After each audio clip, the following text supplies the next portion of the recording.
দেখছেন মুসলমানের দেশে ব্রাজিল আর্জেন্টিনার পতাকা উঠতে পারে, কিন্তু আমার কিছু নওজোয়ান যুবক ভাইয়েরা কালিমার পতাকা ব্রিজগুলোর মাধ্যমে উড়াইছিল।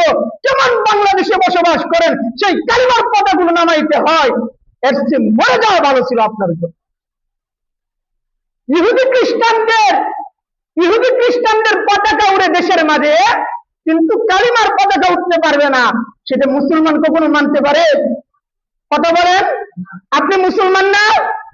তাহলে মুসলমানদের কালিমা কি? লা ইলাহা ইল্লাল্লাহ মুহাম্মাদুর রাসূলুল্লাহ সাল্লাল্লাহু আলাইহি ওয়াসাল্লাম। এই কালিমার পতাকা বাংলাদেশে থাকবে না, প্রয়োজন পড়লে কালিমার পতাকা থাকবে, যারা ক্ষমতায় আছে তাদেরকে টেনে হিসেবে নামাইতে হবে। এই জন্য কবি একটা কথা বলছে, কবি একটা খুব সুন্দর করে একটা কথা বলছে। এই জন্য উর্দু ভাষা, ফার্সি ভাষা আমাদের শেখা দরকার আছে।